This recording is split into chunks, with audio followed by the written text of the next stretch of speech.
Okay, so I thought I'd make this video on what my spiritual awakening, my Kundalini awakening, has been like.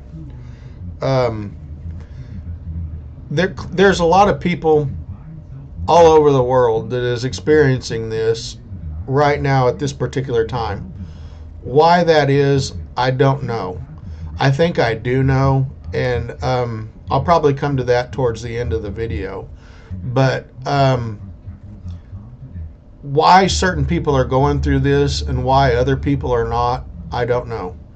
I am going through it. I don't believe it makes me any more special than anybody else. But I will tell you one thing about this experience. All over YouTube right now is videos on Kundalini awakenings, the spiritual awakenings, and all this shit. It's just all over YouTube. In the comments in these videos, you can see that there are people that are genuinely going through a spiritual or a Kundalini awakening. And then you got a group of wannabes that are not going through anything. They want to be special so bad that they are misattributing everything that they're going through in life to a spiritual awakening. Basically, they're just a bunch of groupies that want to be special. They want to be going through this, so they attribute what's going on in their life to this spiritual awakening, and it's not. So let's get that clear right now. A lot of people that claim to be going through the spiritual awakening in the comments and all these YouTube videos, a good portion of them are not. They just want to be special so bad that they think that they're going through it, but they're really not. When you look at the comments, it's easy to tell who's really going through some shit and who's just wants to be going through some shit. And it's easily identifiable in the comments. So let's get that out of the way right now. Not everybody who watches this video and is looking for information on spiritual awakenings is actually going through one. I look at it like IQ tests. The only reason why internet IQ tests exist is to make dumb people feel smart. I mean, think about it. Anytime you've ever taken an online IQ test, the whole purpose for to take the IQ test was to score high on it so you could brag to all your friends about how high your IQ was.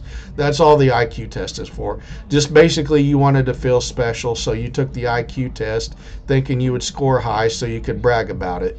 And that's basically what the people are doing with the Kundalini awakening, a lot of them. So, well, not a lot of them, but some of them.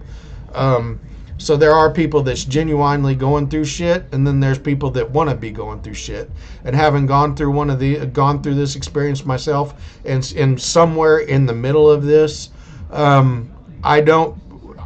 can't imagine somebody actually wanting to go through this crap. So having said that, let me explain to you what my Kundalini awakening has been like. To start with, my Kundalini awakening started really probably back in 2012 or so. I got dreams of being in the lake of fire and in Hades. I attributed these dreams to taking Chantix. I was trying to quit smoking, and they say that you have weird dreams taking Chantix, so I just attributed it to something like that.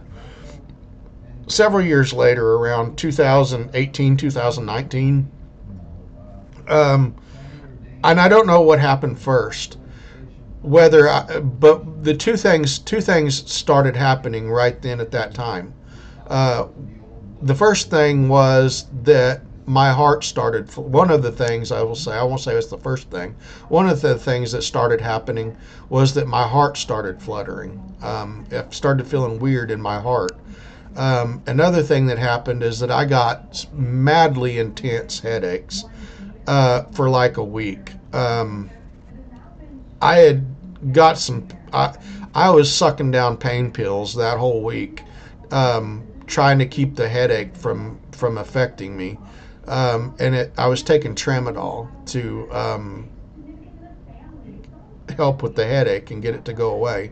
Um, the headache was so bad. It was like I've never experienced a headache like anything like this ever before, and it went on for like a week.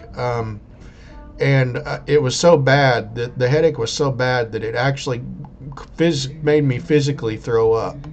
Um, so that the heart fluttering and the stuff within the headache caused me to get an EEG or an EKG, whatever it is they do on your heart, and a CT scan on my head.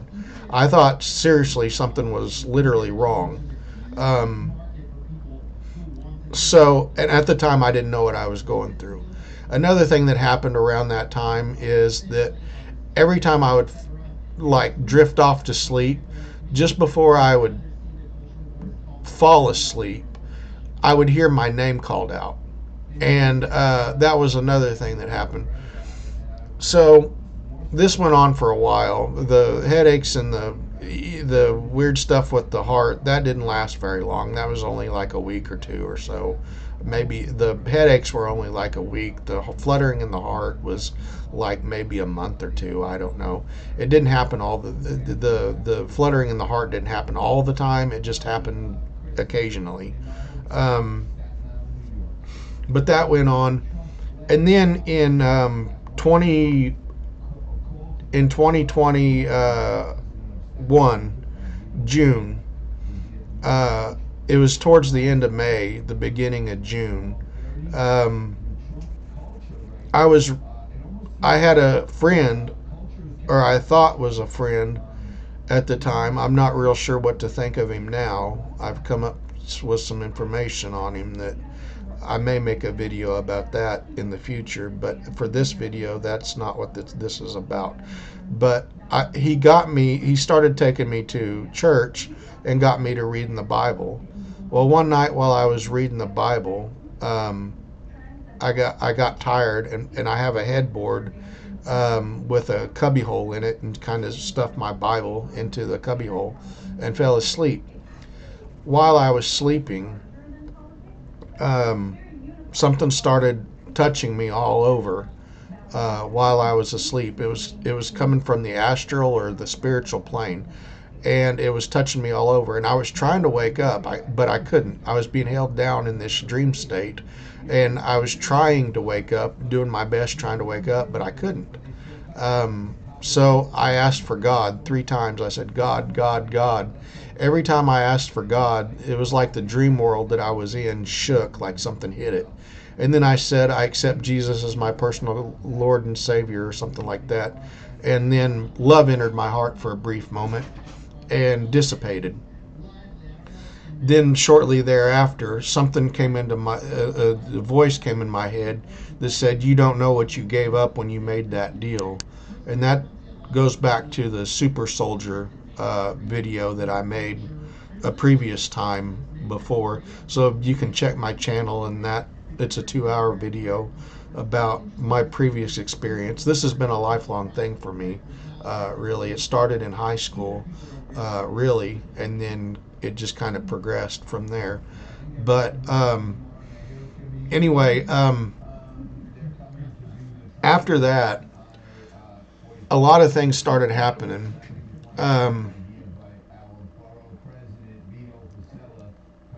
First of all, the first noticeable thing that happened was I got the farts really, really bad. My God, it was bad. I went to the doctor and asked the doctor. I said, I've got the farts really bad. Can you give me something to make them stop? And she gave me some kind of acid type thing. I don't know the name of the prescription she gave me, but it literally did not help. Also, while this was going on, I went through 6 months of getting dreams and visions, mostly of the book of Revelation. I dreamed a lot of stuff from the book of Revelation. One of the visions told, my name is James Hine, H-E-I-N. In a vision, I saw a company called Hine and Associates, and it turned out to be a real company. Why I saw that, I don't know. But other things that I saw in the dreams and the visions was, in a dream I saw the rapture. The sky went completely black, completely dark. Where I was at was like a little farmhouse down in Texas or someplace. I just got the feeling in the dream that it was down in Texas someplace. And me and the guy that I was with, I told him that we needed to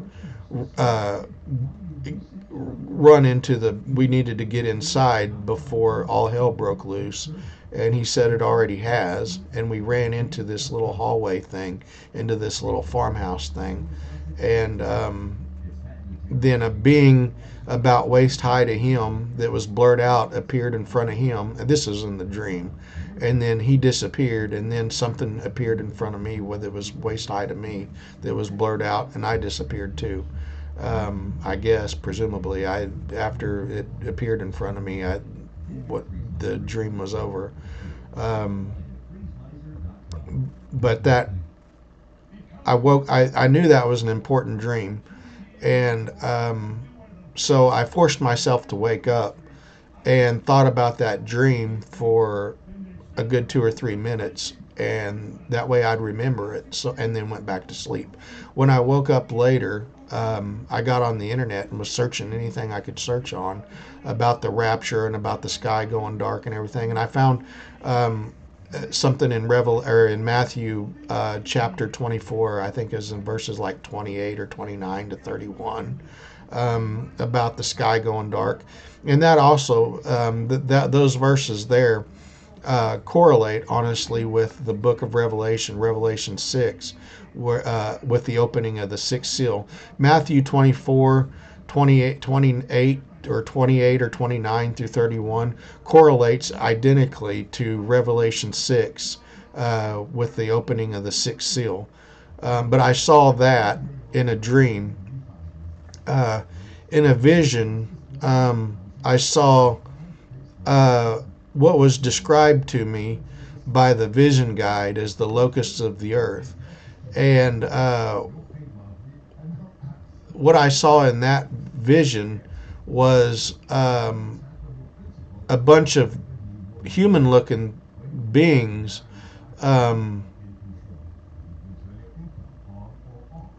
like flying, like floating, hovering parallel to the ground, dragging a bunch of girls by the hair, and they said, "These are our girls." Then the vision guide that was guiding the vision said, "These are the locusts of the earth." Another thing that I saw was huge hailstones. I was sitting in front of my computer, and then these big hailstones come falling out of like crashing through my roof, and I was running around trying to figure out what was going on. So that was another thing that I saw. But anyway, I'll get off the dreams and visions, but that was another thing that I experienced during this Kundalini awakening, is that I started seeing dreams and I started getting dreams and visions of future events. And actually, one of the visions, which told me that the Antichrist was Jared Kushner. So here, this neither here nor there. That's what I saw in the vision. But that was another thing that I experienced. So the progression was hearing my name called out just before I'd go to sleep.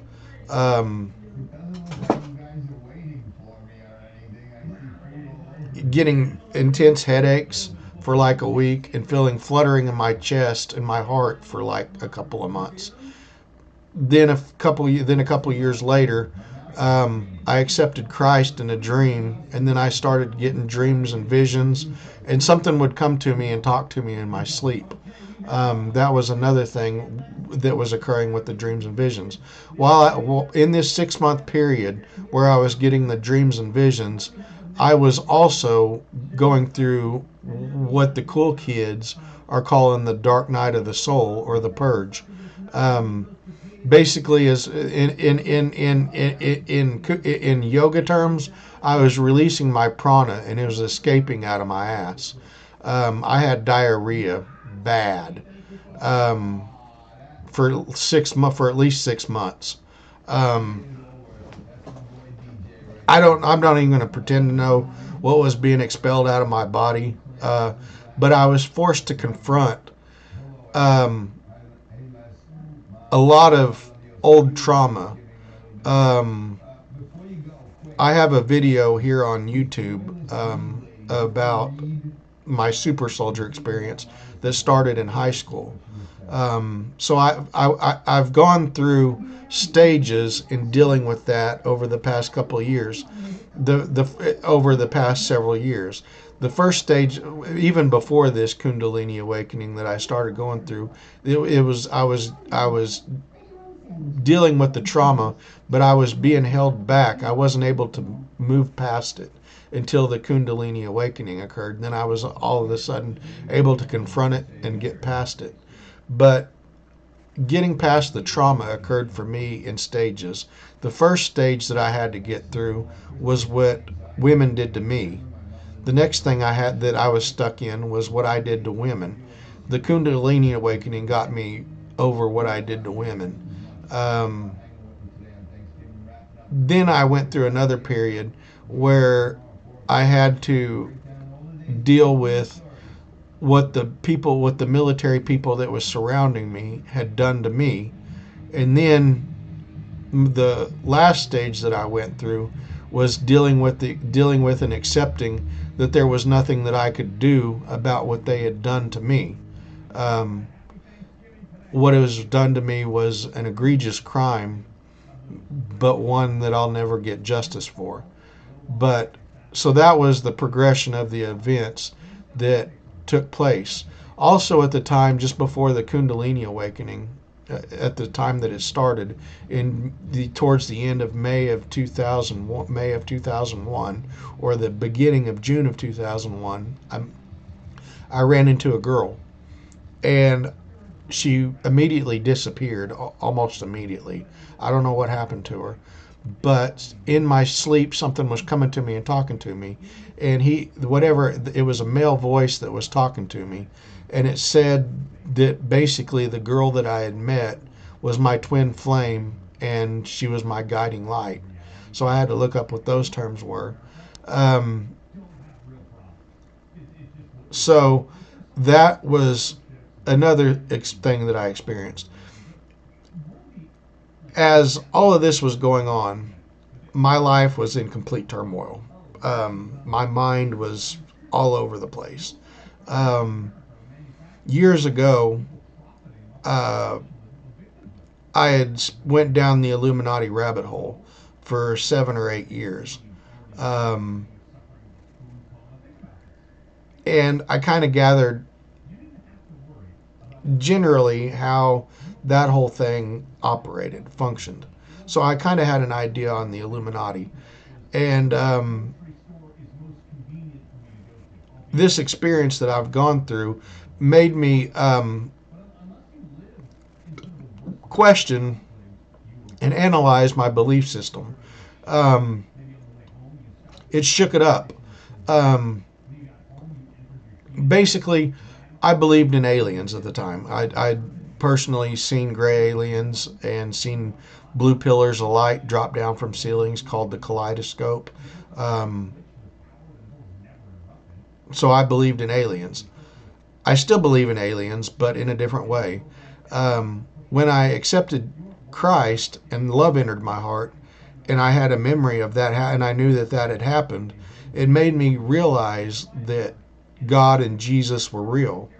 Now, I had confirmation, 100% confirmation that Jesus and God were real. Had Jesus not been real when I accepted Jesus, love wouldn't have entered my heart. It would not have happened.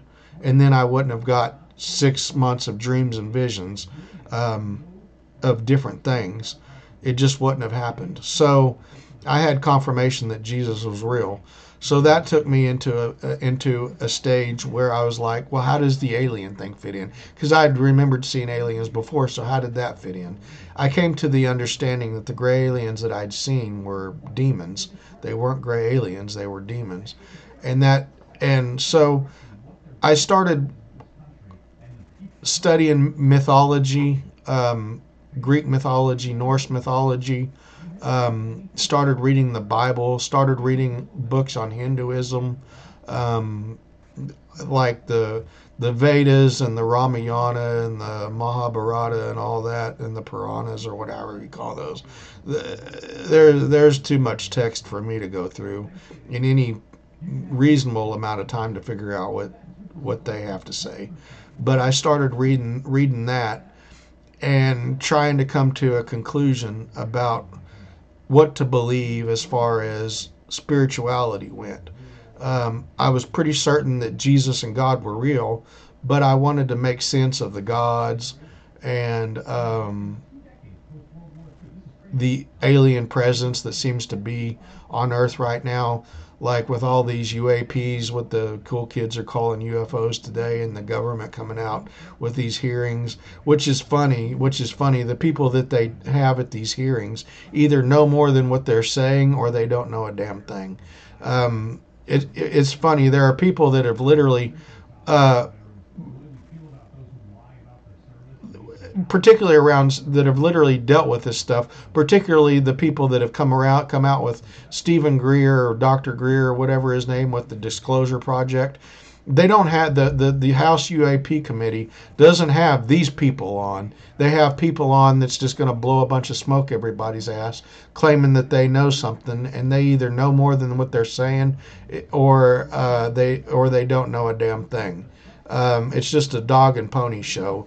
They're not going to put anybody on there that actually knows anything, that has anything interesting to say about the situation.